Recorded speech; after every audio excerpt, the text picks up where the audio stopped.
Hello, welcome back to the studio. This week I'm painting the old Watermill, a lovely scene with a perspective challenge. I teach you how to paint buildings step by step using some nice simple techniques and easy methods. It won't be long before you'll be, well, spinning the wheels on your own Watermill. But not everything goes without a hiccup, of course, and I'll cover that in detail towards the end of the video. So sit tight, let's get painting. So this week we're painting buildings, especially this little building, a little Watermill. Got lots of lovely detail. It's got this complicated looking wheel on the side and all this structure here and lots of window boxes. Gosh, this is enough to put anybody off the idea of actually trying to paint it. So I'm not going to paint this. I'm going to teach you to paint shapes, simple shapes. So let's put this aside and look at what I've got for you. So what I've done is I've actually knocked out all the colour from the reference photograph and I've just outlined some simple shapes. I got rid of the water wheel on the front and all this complicated nonsense here and just come down to some simple basic shapes for you to copy.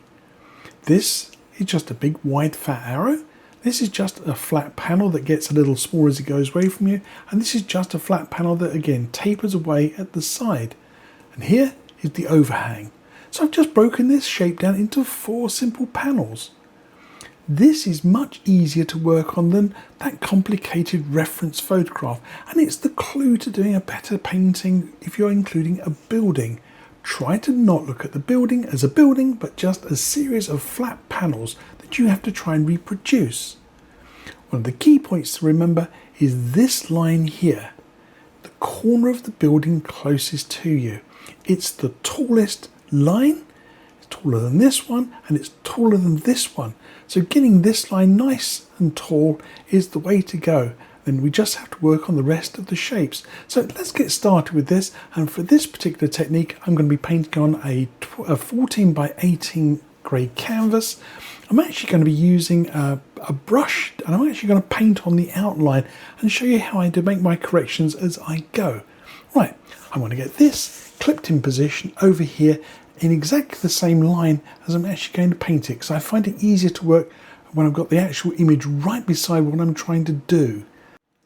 I've attached my little reference photograph just here and I want to have a quick look at its position relative to the overall sort of shape of the canvas.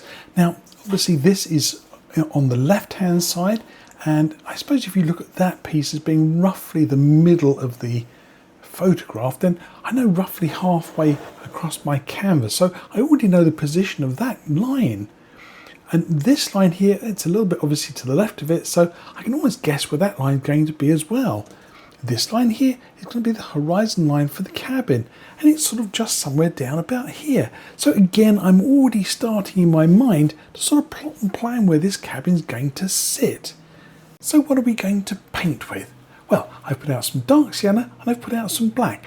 You could use either of these colours, and I've got a small flat brush as well, but these paints are too thick. And what I've got here is a little dish of some odourless thinners, just a small amount.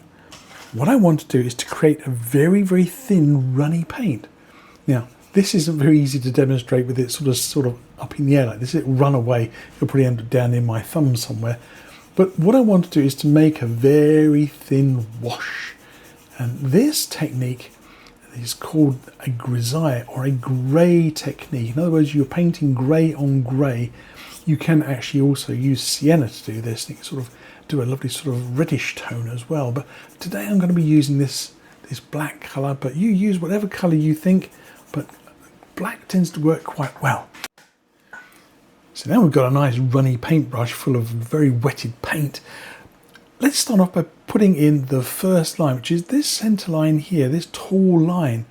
Now we can see roughly how far across it is. It's a bit left of centre, isn't it? There's the centre. Let's just drop in that centre line there, just do that's roughly where it is. I'm not going to measure this. And I know that I want to come a little bit to the left of that, okay, because we've got this panel number 2 in here. So let's go a little bit to the left of it and drop in a line there. Now, is it the right size? Is it in the right position? I don't know yet. But I'm going to guess that I'm roughly right, because this is probably about somewhere around about a quarter of the canvas. So it's going to be down about there somewhere. Let's just drop in that little line. Now, as I say, all of this planning is just that. It's just planning, and I'm going to be sort of dropping in the rough proportions of where I think this building is going to be. And if I don't like it, I can rub this all out. And to fix it, I just need one of these, a baby wipe. Let's grab one out. You see, because before this has a chance to dry, if you want to, you can just run a baby wipe over it and just take off most of the paint. I actually think that line was quite good. I might put that one back. So you can actually sort of change your mind and rub things out and move things about as you want. Now, I think that might be this tall line here. Do you think it's in the right place? Do you think it's a little bit left of centre? It's sort of a bit too far over to this side, isn't it? Let's move it. Let's move that over. I think it's going to be a little bit further this way. There. Let's make it there. I think that's not too bad. Now, how about the size? Is it tall enough, or do you think it's too tall? Look at how much room there is here. There's quite a lot of room there, isn't there? If we're going to be using this as the reference photograph, I don't think here is too bad. That looks pretty good. But I think this might be just a wee bit too tall. Let's rub a bit off the top. You see, so immediately we're starting to feel our way into our little drawing. I think that's not too bad. That's roughly about halfway, isn't it? About halfway. So again, you're just measuring things by eye. Now, I don't think that's too bad. And I know this line here, which is somewhere around about halfway, maybe a little bit more than halfway. I know it's shorter than this line, and it comes down at quite a good angle. So let's take it over to about there and do something like that. Now, what does that shape look like compared to that shape? Do you think this shape looks longer than that shape? I think it does. So we already know that this shape is the wrong shape. It's not quite right. I should be either bringing this back or bring that line over a bit more. What do you think I should move? You see, as you start to play with this, you start to answer the questions, which is, how do I begin? And you begin by just making some basic marks and then making decisions on that.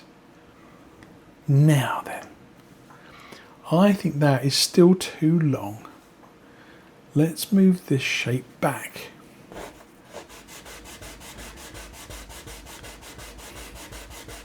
I think this shape needs to be come back quite a bit. It needs to be quite chunky. Let's put that line there. What do you reckon to that? Is this shape getting closer to that shape? I don't think it's a million miles away. I still think this line could be maybe just a hair steeper. Let's make that a little steeper. And you see, getting this first panel, this first shape, never mind a building, getting this first shape will tell us how these lines all work. I think I got that pretty good. So say I'm happy with that. I think panel 2 is pretty good. Now you could have done this and started with panel 1. It doesn't really matter. As long as you pick one of them. In actual fact, that was panel 1 and this was panel 2 and I changed it round at the last second. But it doesn't really matter which panel you start with, as long as it's either 1 or 2. I wouldn't start with the roof. That's a fiddly one. So now we've got that shape. Let's have a look at panel 1. Now we can see that this is longer than this. How many times longer would you say? You probably get that in there. What, one and a bit? So let's put it in. That's about 1. Let me measure with my brush. 1 and a bit. And a bit. There we go. I think that's pretty good. And we know that this wall is shorter than this wall by quite a bit, isn't it? It's quite a little bit shorter. I don't think that's too bad. Now, let's have a look at the ridge, the centre line. Let's draw a line, and I think this is going to be a little bit on the shallow side. What do you think? Pointy enough? Not quite. I think this needs to be pointier, and I also think the point needs to be a little further to the left. So let's move the point over to the left and make it a little bit taller. There's the centre line. We can rub that out. We know we can. So let's rub that bit out and rub that bit out and sketch on the roof. What do you reckon to that shape? Not bad, I think. Now, I do happen to know that there is a bit of an overhang here. In other words, this roof actually comes down a little bit lower on this side here. But right now, I'm just going to leave it as it is. So, we can rub out the centre line. So we've got 2 of the panels done. And you can stand back, walk away from your painting, and you can come back and you can rub these all out and you can change your mind again and again and again. It's not a race. You're trying to get this right because, well, you're going to be painting it, and if it isn't right at this stage, then your painting's always going to be wrong as well. Now, let's have a look at that line of the ridge. That's the very topmost point. And that isn't dissimilar to that line, is it? It's very similar to that line. And I'm going to go across, and they're going to be roughly parallel. Now, here's something that happens quite a lot. People put the ridge in, and then they put the back of the roof on. And can you see how that is out of line? Okay. So we already know that that line is wrong. I'll rub that out. We can see that this line is roughly the same as that line, but this overhangs the back wall a little bit. There's an overhang there. Can you see that? So we can see that our roof is roughly right. Is it perfect? No, I don't think it's quite perfectly right. I'm going to make a couple of small adjustments. I'm going to make this slightly steeper. Make that go to about there. It's getting closer. But you can see from doing these little adjustments that I can actually create quite a nice shape. This is the little overhang that's all in shadow that overhangs the end of the building. So what do you think? Convincing?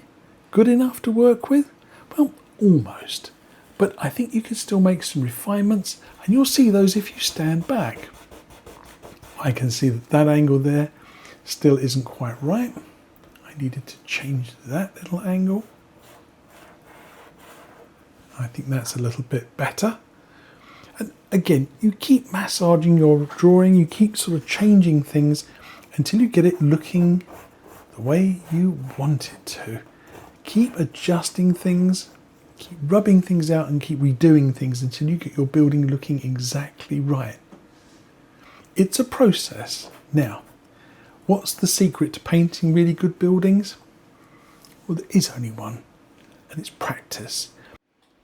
So in that last little sequence, in about 15 minutes or so, I managed to sketch on a very convincing looking building. The angles work. I think it works when you sort of stand back from it. It looks like it would fit nicely into my painting. But a word of caution here. Fixing things, it can be addictive.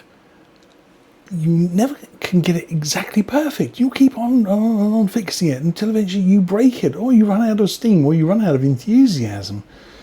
So my advice is this. Get it to the stage where it is now. I can stand back and it would work lovely. I think the proportions are right and it would fit nicely into my painting, but it needs some context. In other words, I need the hills in the background. I need to know where the stream's going to be. I need to put the foundations under my building. Put all of those little details in using a brush and just sketching it on there, and then reassess the whole situation again. 9 times out of 10, you'll find that actually your building is exactly what it should be. So let's do a quick sketch and put in some of that background context. I'll do a bit of time lapse for this because it's really just more a case of just kind of drawing some sort of sketchy lines and things. Okay, sit tight.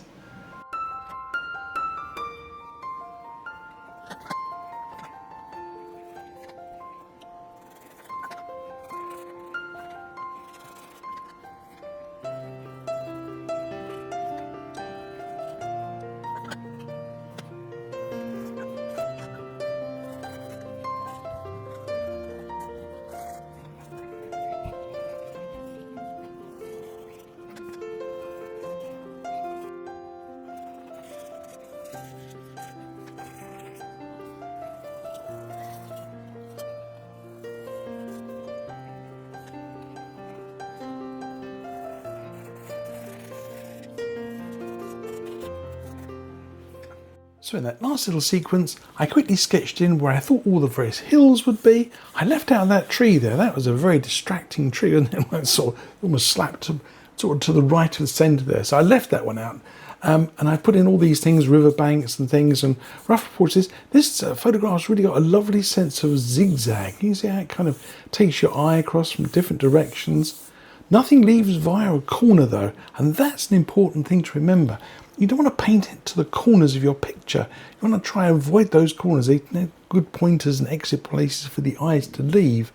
So you want to avoid painting out of corners. It's just one of those little rules that I try and stick to. Now, you can now see my cabin sits nicely in context. It's got its foundations. It looks like it fits into the painting really well. I like these fir trees, and yeah, I've got to add on a couple more fir trees in here. I think it's much more alpine looking. Now, the water wheel. You don't have to put the water wheel on here. You could just have it as a plain sort of alpine cabin. But I'm going to put the water wheel on here, and just going to take a moment to talk about perspectives again. So I've got a reel of tape here that I use. And if I paint my water wheel like this, bang on, you can see that immediately there is a problem, because this building is tipped at an angle, but my water wheel is straight on.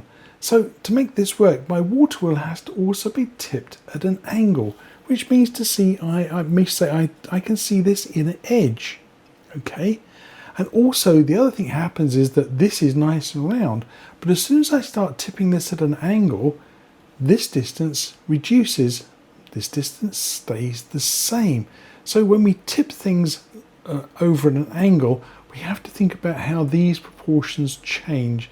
So I need to make sure that my shape isn't round, but it's an oval.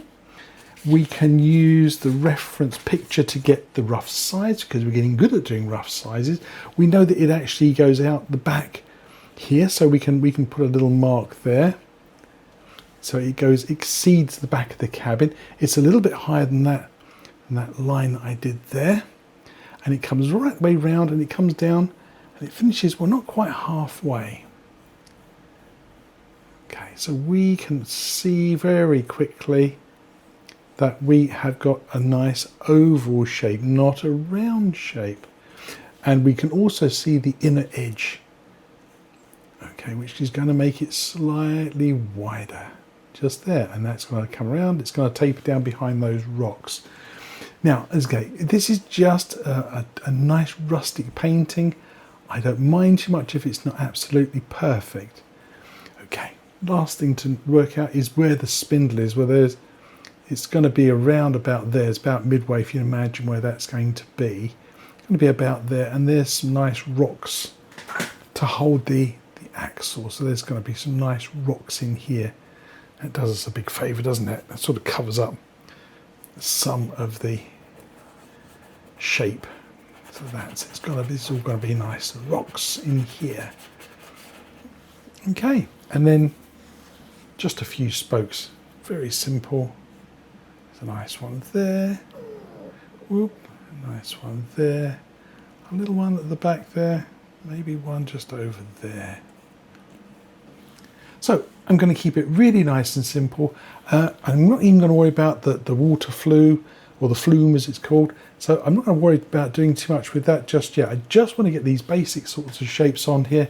I'll take another stand back with a cup of tea and make sure that I'm happy with the way this all looks. But I think I'm pretty much ready now to start actually finally putting on some paint. But I hope this exercise has been kind of encouraging you to actually look at buildings not as a can't do, but look at a building as more as a series of shapes, and you can do. So I've left my painting to dry completely, and it's important that you actually leave it for a good sort of hour or so for all the thinness to evaporate. It just leaves this sort of very sort of thin glaze of colour. And I'm going to paint this exactly the same now as I would a Bob Ross painting, which is done wet on wet. I'm going to use a very, very thin coat of liquid white over my background, and then I'm going to paint my cabin last. Well, I think it's going to be last. I'm certainly going to do all of the background behind the cabin before I move on to the foreground, put it that way. And I'm going to use a very old Bob Ross 1-inch landscape brush. I've got a little bit of liquid white here, which is sort of like a gooey, sort of thick, sort of creamy sort of paint, That's been sitting in the pot for a little while, hasn't it? So it's got a little bit stiff and gungy, but that's okay. Because what I want to do is to actually paint this painting wet on wet. In other words, I'm going to use a wet painting, and I'm going to blend my skies actually on the canvas as opposed to blending it on a palette or doing any mixing on the palette. And you can see as I put on a very, very thin coat of this, that some of my background here will start to fade a little bit. The trick is to apply a very thin, even coat, but not so heavily that I can't see my outline. For my colours, I put out some phthalo green, titanium white, some phthalo blue, some very dark brown, some black, dark sienna, sap green, cad yellow, yellow ochre and Indian yellow. I might need a touch of red later on. Now these are all from the Bob Ross range of paints, but you use whatever colours you have to hand. The other important thing to remember is that I can paint this in any season I like. I'm going to be following the photograph, but if you wanted to do this as a winter scene, then just swap out. Keep some of the greens in there, but use a lot more of the blues. Or if you wanted to do this as a more autumn scene, maybe you'd sort of mix more towards the orange colours. But as I say, I'm going to stick to the basic sort of colours that we've got in the reference photograph for ease. Now, I'm going to be using this brush, and I'm not going to dry clean it for a change. The sky is a very pastel blue colour. And if I dry clean this brush too much, well, I'll probably get too much phthalo blue on here because, well, from experience, phthalo blue, it's a little bit of a bully. Putting a little more paint on my brush and just do some nice little crisscrosses and actually just leave some of the white coming through here and there because it's not really a sky painting, is it? It's more about that little watermill. So that worked out pretty good, didn't it? There, now I think that is not a bad little sky. A few little side swipes just to kind of take away any brush marks. And I think that's my background sky completed. That's going to be one of the fastest skies I think I've ever painted. Right, let's start moving on to painting these hills. And I think this hill is the one that's furthest away. I'm going to drop this in next. So we want a nice dark green background colour first that we can highlight on. So I'm going to be taking some sap green, some of the very dark brown, what's left of that little bit of black, maybe even a little touch of blue, and we'll mix this up. That's a really lovely colour to mix in if you're looking for sort of some really fresh, lovely, bright green background colours.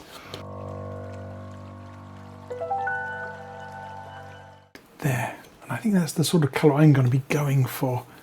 I'm going to go through the paint with a fan brush, both sides, give it a little wiggle. I want to bring the brush to a little bit of a chiseled edge because I'm going to be dropping in some of those little tap and drag trees. Remember, these trees are a very long way away.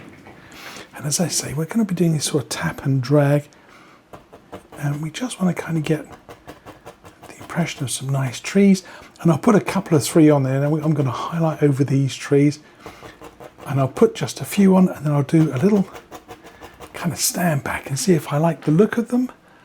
I think they're not too bad. I think they're pretty good. I think I'll carry on with those.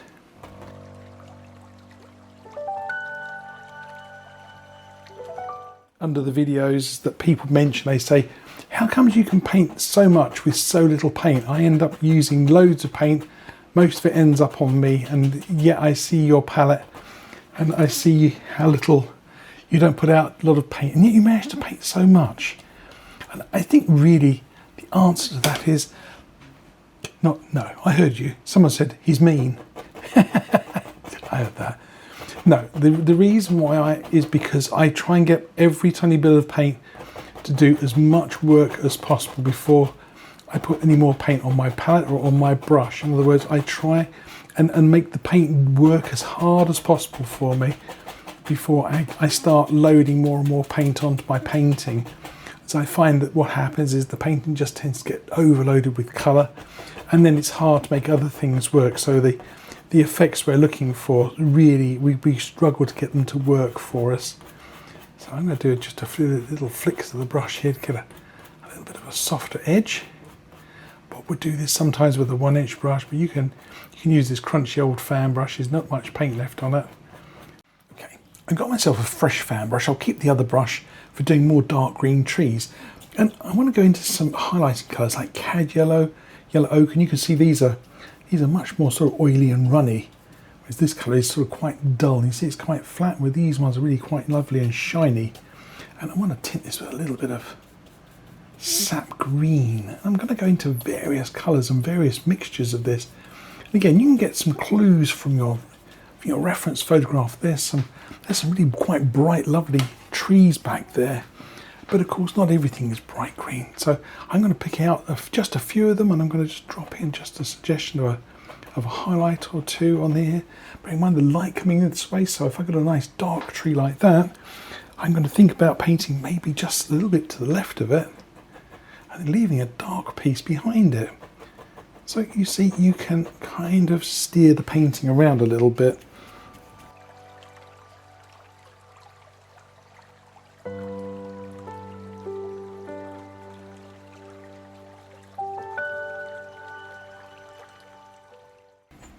And again, I kind of urge caution when people say to me, oh, that green colour, that dark green colour, oh, it's way too dry. I need to add some thinners into it. I need to make it oilier and runnier and easier to paint on. I always say, no, please don't do that. You want that background colour, that underpainting dark green colour, to be as dry and sticky as possible. And it makes doing this sort of work, highlighting, so much easier. And you're less likely to become a mud mixer. A bit more definition on a few of these trees. And there's one here that's sort of jumping off the canvas. It's saying, me, I'm the one. Now, the other fir trees, they've got these lovely uppy branches. So I'm going to leave my brush at an angle, and I'm going to use the corner of my fan brush. I'm going to just do a few little upward presses with it. You see, when you press up, you get these nice little smiley things happening. And this is a nice little tree to paint with a nice little upward angle to its branches. We'll do the highlighting the same way. I'm going to give him a little friend. Remember this, they're sitting on a grass bank over there. And I'm going to leave some of these little light bits poking through. I think it just could be a little bit of something happening in the background there. You don't have to define every single bit of your painting.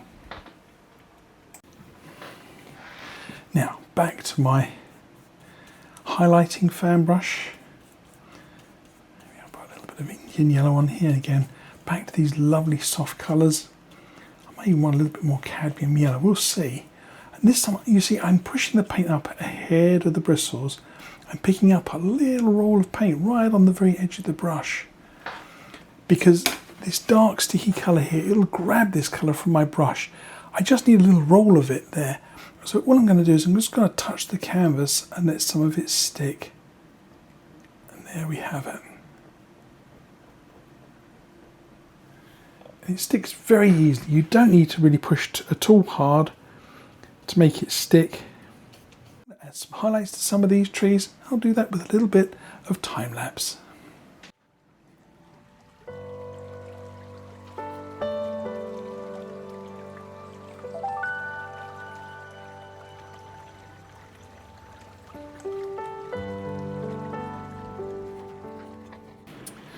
Well, this side worked out really beautifully. I'm really pleased the way these lovely trees all fit together nicely. I need to sort of drop in a bit of a bank over here. There's a couple of dips and whatever's over here and some bushes. So there's a nice sort of pale green sort of area in the background there. To make it work though, of course, I need to underpaint it with something dark green first. And I've got an old Bob Ross landscape brush here.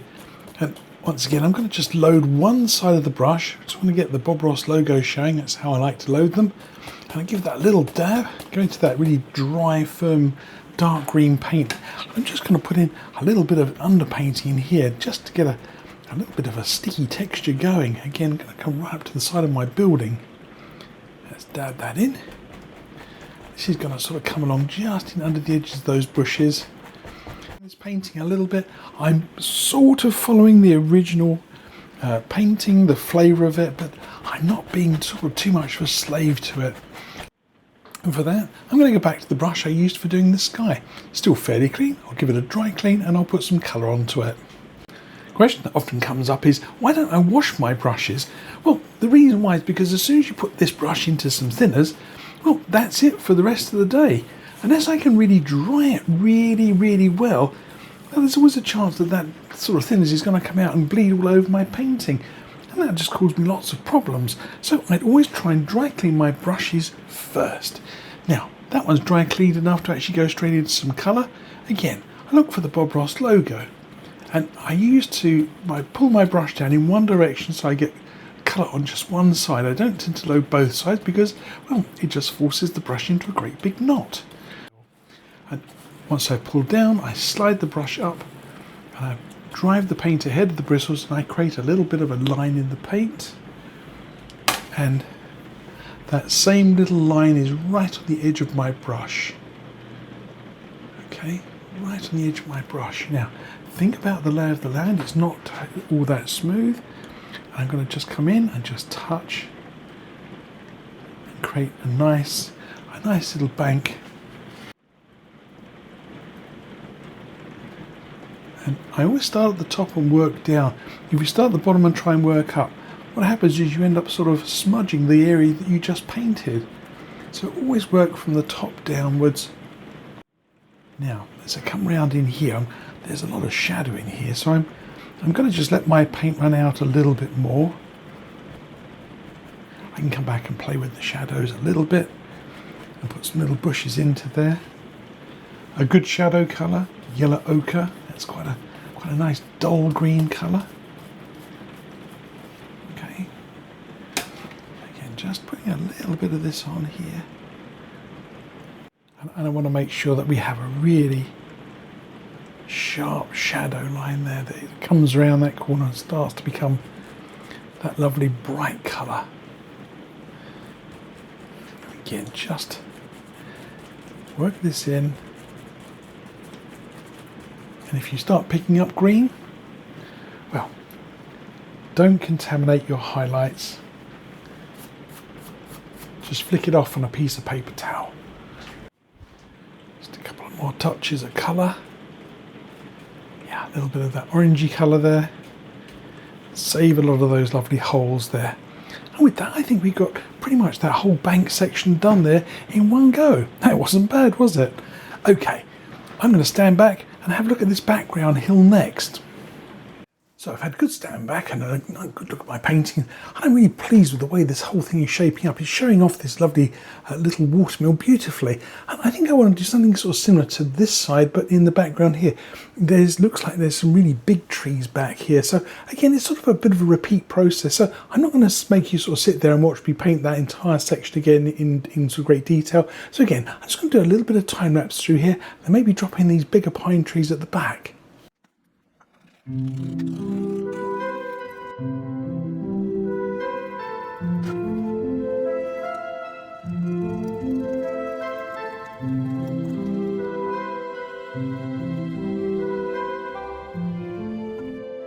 So you saw in that last little section how I used that same sort of technique with the dabbing down, and I just put in some background trees, what I call filler trees. In other words, they sort of block in that area there, means I don't have a great hole through to the background. I left a little bit of the light poking through just for a cloudy effect here and there.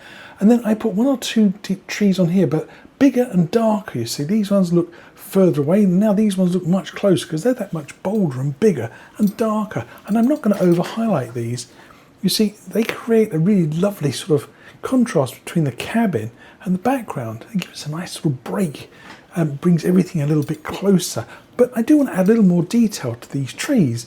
And for this, I'm going to use a palette knife. I'm going to create a little bit of a trunk, and I'll pick up some very dirty white. It's got a bit of green in it. I'm going to a little bit of dark sienna. Oops. A little bit of dark sienna. I just want to create a sort of nice sort of light brown sort of bark. See, my paint's running. I'll put some fresh paint out. Maybe I'll even add a little yellow ochre into it. It looks kind of nice. I'm going to just slide up and pick up a little colour, just a tiny roll, tiny little roll of paint. And I'm going to do a sort of a start-stop tree trunk. In other words, you'll see it peeking through, and I'm going to put some nice limbs on here, but I actually want to see quite a lot of the trunk touching the ground, because I studied the reference photograph, and there's a lovely bank going up here. Obviously, this is where the water's coming down for the Watermill. So we want to sort of create the illusion that there's a sort of a bit of a bank back here. And I'm going to put in a nice tree trunk here for this tree. Maybe this tree, I might see a little bit of tree trunk for that one. See, so just going to stop, start tree trunks, and then we'll just highlight across here. I might make that one a little bolder. So we want this tree to look like it's coming, it's clearly gone off the top of the canvas, so it's a much taller tree. So we need a bigger tree trunk for it, I think. There we go. And it doesn't matter if you do the whole tree trunk and then paint across it, you see. Even back in here, you can even add in some what I call ghost trees. They don't even have to be painted. Quite often you can just drop in the suggestion of something that's back in here, and your eyes might catch it. You might, oh, there's more trees back there, but because I can't see them, it doesn't mean to say your eye doesn't sort of fill in all the detail. So you see, sometimes you can trick the eye into believing there's a lot more happening somewhere just because you drop in a tree trunk or two. There you go. It's another one of those little tricks that we play. Now, let's drop on some highlights on here. And again, I'm going to be using some similar colours to these. I'm going to keep it quite sort of subdued though, so maybe more of the ochre kind of colours here. And a lot of these I'm going to actually just leave in dark silhouette.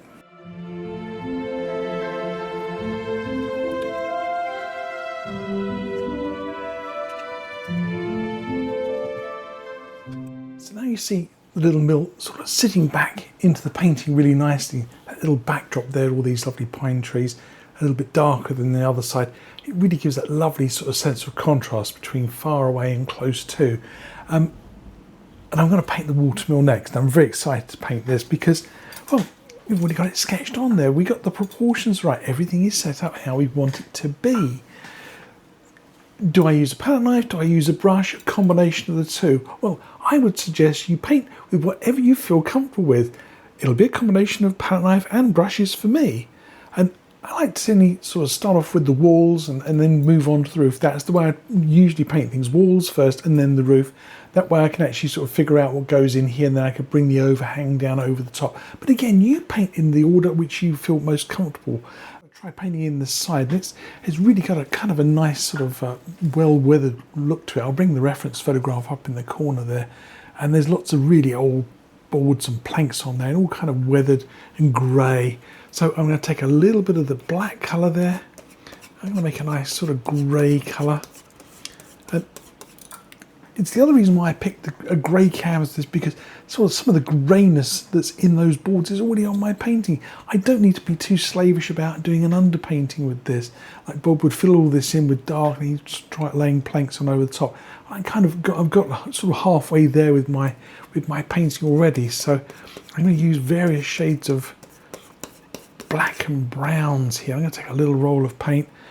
Now, this is the other thing I'm going to advise you on is I don't actually go plastering on lots of heavy paint here for this. I just let the canvas do the work for me. Now, again, don't worry about losing the Watermill. We'll get that back. So I'm just going to sort of like scrape on some colour here. And like I say, I'm going to let a little bit of brown creep in there as well. So it's not just one clean colour. And the reason why I'm not too worried about the Watermill is because I've been staring at that Watermill wheel for hours now. And I kind of almost memorised the position of it, so I'm not sort of too worried about it. Just again, mixing up some values here, some browns, some ochres. Yeah, I'm just going to scrape this in. Yeah. So just kind of have some fun with it.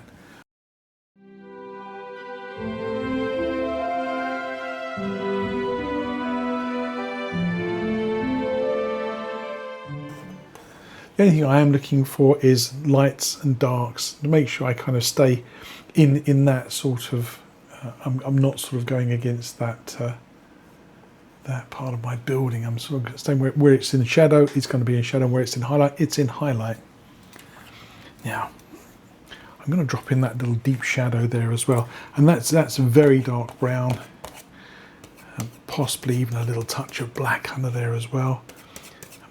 Kind of blend those up a little bit. Again, a little roll of paint. Oop. I'll put that on the back of my knife. Again, just going to touch and just pull that across. Now, leave that little edge. Okay, can you see that little tiny bright edge of paint? I'm going to leave that there as a guide. Okay, I don't want to lose that, because that separates my building from the trees, and you can leave that little line on the inside edge as well if you need to. I think we could go with this same colour here as well. A nice dark brown colour.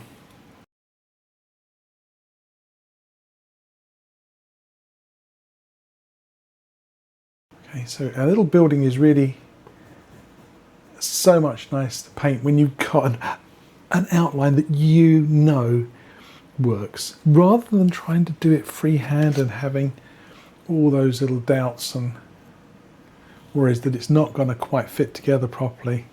You see, it's that much easier because we spent some time working on this shape. So I mixed a little bit of Indian yellow and red together, took a little bit of dark cyan, I got a sort of nice sort of chestnutty brown colour. Not sure if it's the right colour or not. I'll take a little bit of that. And we'll start just laying in some of these little tiles. I'm not sure if it's tiles or whether it's wood. I think it might be wooden shingles. But I just want a little variation of colour here. Again, if it's not right, it doesn't matter. We can fix it. Don't forget that little overhang at the back edge there. Most important, we have these little overhangs. It's what gives our building sort of its size. If we kind of don't have those little overhangs, then our buildings sort of, they can just end up like sort of plain boxes a little bit. It comes down and that overhangs a good amount. So at least there. Now, as I mentioned, if you find the palette knife isn't your friend, then certainly use a brush, and I'd suggest use something like a flat brush. This is a bit small, you already want a sort of a 1/2 inch sort of flat brush, but you use whatever you find works for you. This, and I'm going to just detail my roof just a little bit. I'm not going to go mad with this again. I want this to look sort of fairly rustic, so I'm just going to put on a little bit of detailing in here. There are lots and lots and lots and lots of rows of tiles on here on my reference photograph. But I'm just going to go for some of them. I'm not going to go mad. I'm just going to drop in a few rows. There we go. See how quickly that kind of comes together. Now, as I say, I'm going to be doing this, probably going to be doing this over a couple of sessions. So I might just put the initial roof on and then leave this to sit overnight and have a think about it. And then tomorrow morning I might come back and have a little play with it. So again, it's not a race. It's just to be something you have some fun with, and you know, work it up gently. Don't kind of work at it too quickly. I'm going to put a little bit of colour down this back edge too. Decorate this a little bit, and then we'll see what it looks like, and then we'll start thinking about painting the little wheel back on again.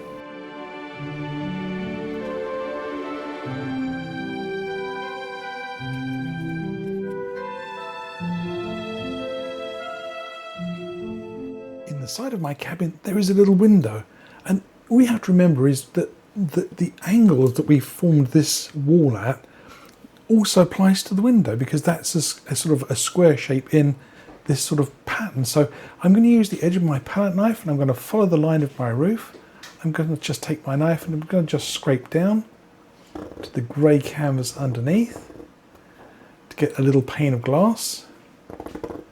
And if I'm very sneaky, I should be able to do another little pane of glass next to it and leave that little bar on there, so it looks like I'm actually doing little panes of glass. I'm actually just leaving the dark brown colour on this. It looks like just sort of 4 panes of glass with the little bars in between. Now that is sneaky, isn't it? And if this doesn't work out, well, it doesn't work out. And all I have to do is just block it back in again and I can redo it. There we go, 4 panes of glass. I actually didn't have to try very hard at doing that, did I? Now, the trick is not to keep fiddling with it. So not to do what I'm doing, which is to keep on playing with it and trying to improve it. I think we're going to call it an easy win. Don't touch that anymore, mister. Well, my painting's progressing nicely and I'm really pleased with how it's coming along. But there's a couple of things I want to talk about. The first one really is to do with this roof. You see, what's happening to my roof is something I call creep. In other words, I'm getting further and further away from the original drawing. Now, if I bring up the reference photograph just to the side here, I want you to concentrate on this area of my roof. Can you see what's happened? Over the last sort of few minutes of playing with this painting, this roof has grown. Now, I didn't do it, did I? Or did I? Well, that's the problem. You can take your eye off the ball sometimes, and next thing you've added on a bit of roof or a bit of a doorway or a bit of a wall that wasn't really there. It creeps into our painting, so you must be aware of this when you're doing your own paintings, to be sort of true to your drawing and don't let that creep happen. Now, the other thing I wanted to show you are these. These are little things I use. They're called clay shapers, and they're used actually for clay modelling, but they're like little rubber window squeegees, and they're incredibly useful for doing things like tidying up windows, or maybe painting the wheel on the side of our watermill, because that's what I have to do next. Before this paint dries, I have to sketch in the position of the watermill so I can paint it in later. So that's the next step. Fix the creep and then put the wheel back on the mill. So the first thing to do is fix this roof, and I bring the reference photograph up next door, and you can sort of see that that angle there has changed. It's sort of opened up. So if I look at the reference and I go back here, I think I can safely take away that section of my roof. Now, my painting has sat for a few hours, and so it started to stiffen up a little bit. That's okay. I'm just going to sort of scrape off that bit of paint there and simply replace it with a little bit of shadow. Just block that back in again. So that's an easy little fix, isn't it? And it won't take much to put in a few little boards and a few little planks, and hey presto, it'll be all fixed up again. Now, the other thing I want to do is sketch back in our wheel. Now, my painting's been sat overnight. I meant to do this last night, but well, time got away from me a little bit.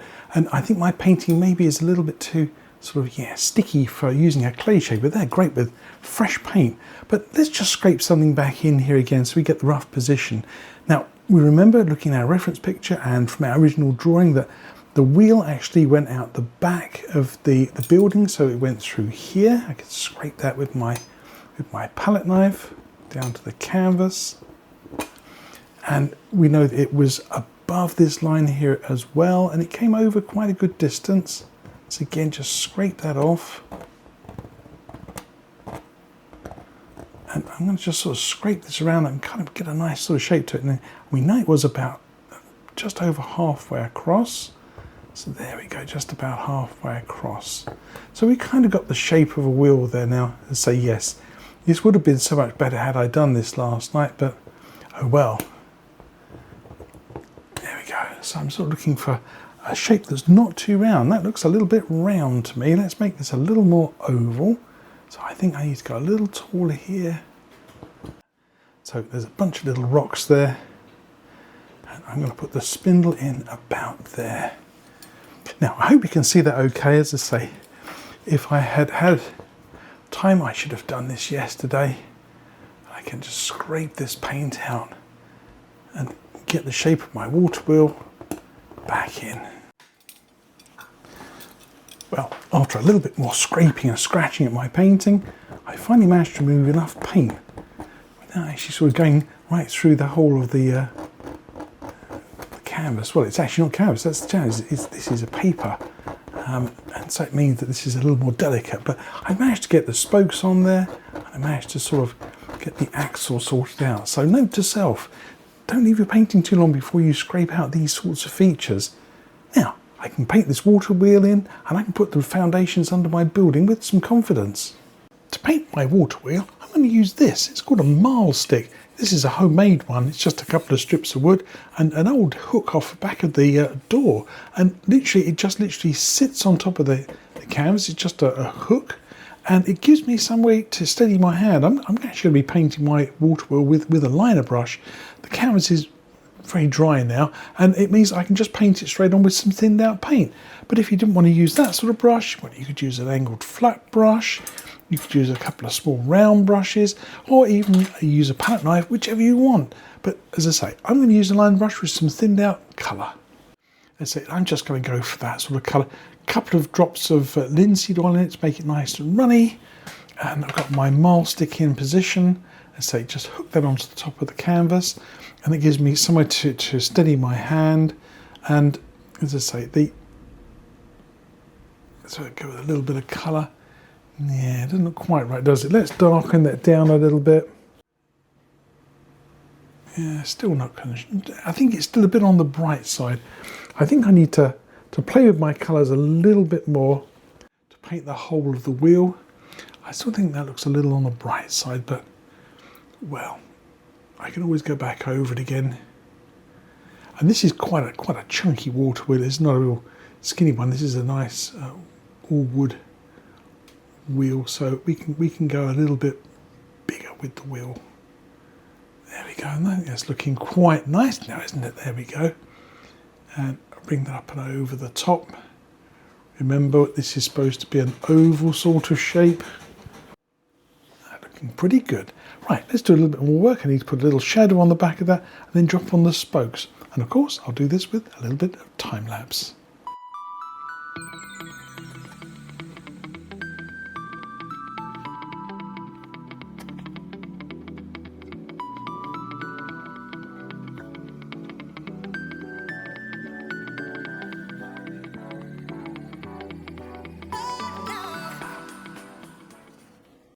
Well, that all came out quite nicely, didn't it? I got a few little relief lines in there, put a little bit of extra shadow in, a little bit of monkeying about, and I think that works quite well.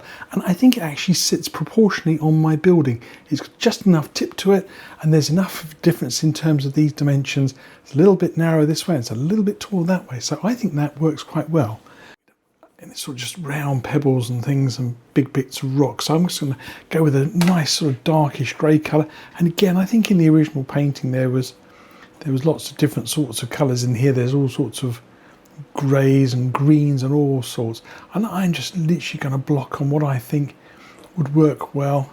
Just drop in a few of these stones. Now this is, of course, this is the shadow side. And I'm literally going to use the side of my filbert brush here just to add in a few darker stones. And there's already a nice sort of slightly textured look to it. And I don't want this to look like a brick wall, so I'm going to be a little bit random with some of these stones. I think maybe this side's in light, so we might sort of see the stones and things here might be a little bit lighter in colour. They look a bit bright, don't they? That does look a bit too bright. But again, you see, it's a case of experimenting, isn't it? Just kind of putting a few stones on there, sitting back in your chair and thinking, well, yes or no.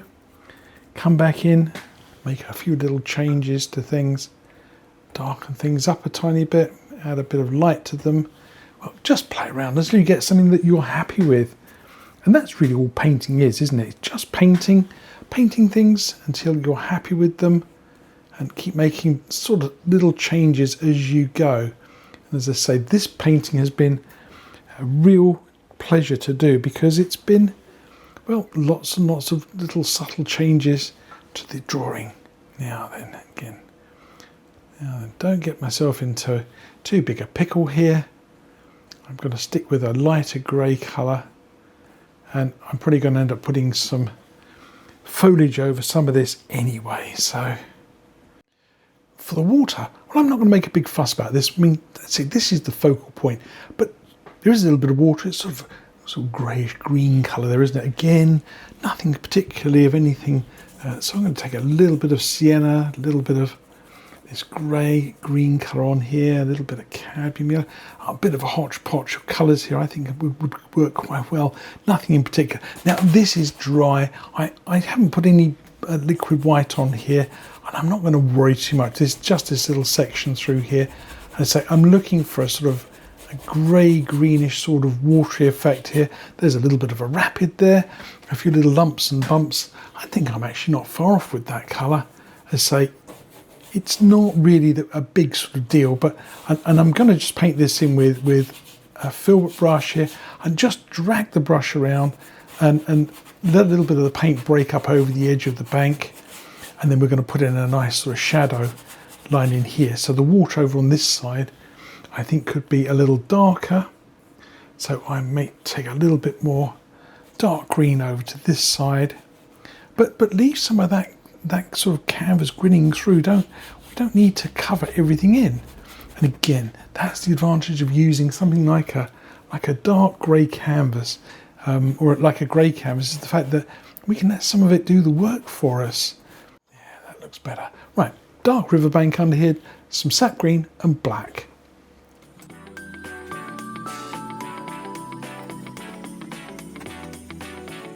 While I'm at it, I might add in a few rocks in here as well.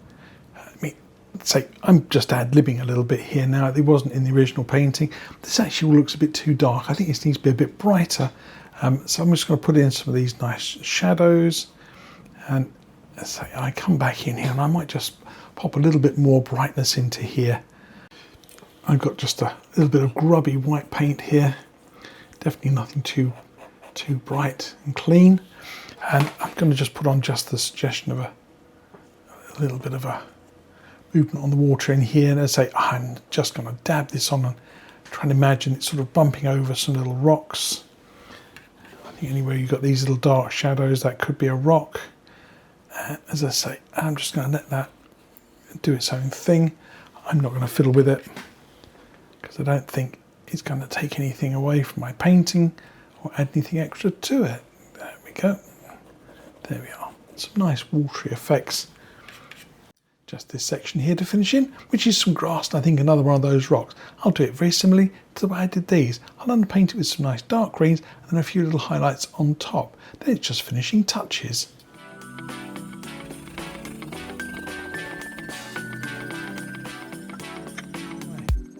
So this colour should stick really nicely. Now, if that was even slightly wet, I wouldn't risk doing this at all, because I guarantee you'll lift all of that dark green paint from underneath and you'll end up in a real pickle.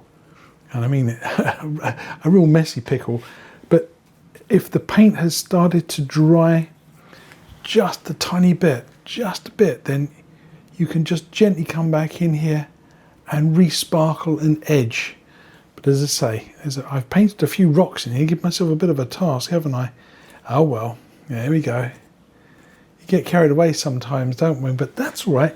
We just learn to work around the happy accidents we make for ourselves.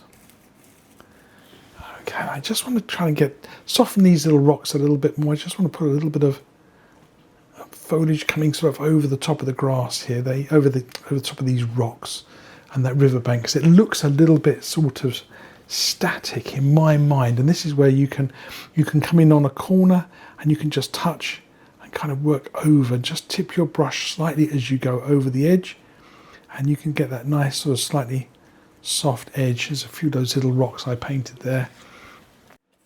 And I'm going to just press my brush into the paint. Can you see how lovely and glossy that looks? Press it in and then flip your brush round.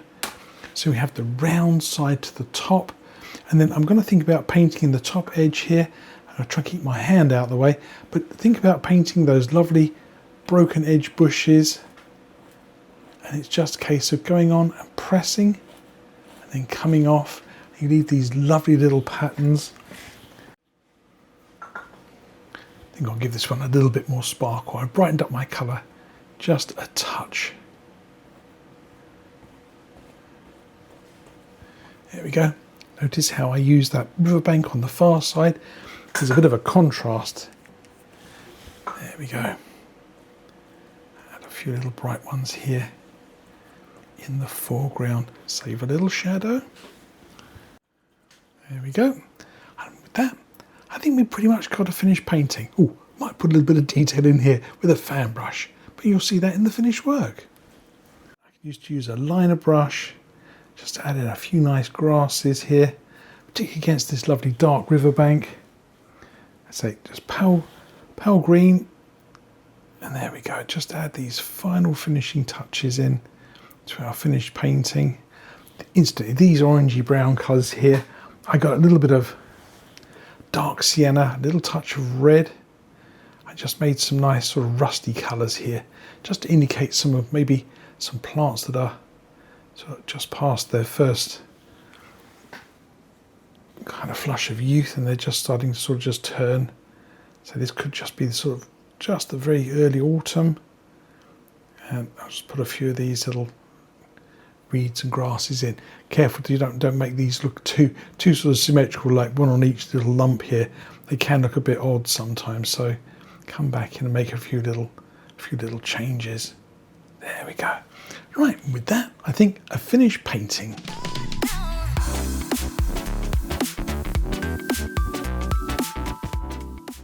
So there we have it, the old watermill, painted with a few easy techniques to get those perspectives right. And I hope you use this technique when you want to put a building in your next painting. Speaking of which, don't move. There's some more lovely paintings for you to watch coming right along. Ooh, and by the way, if you've subscribed recently, thank you very much. I love all the lovely comments. And if you want to leave a tip in my coffee jar, well, that's even better.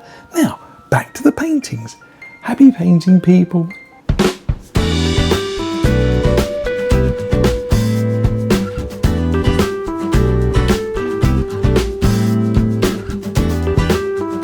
That's a good one. I like that one.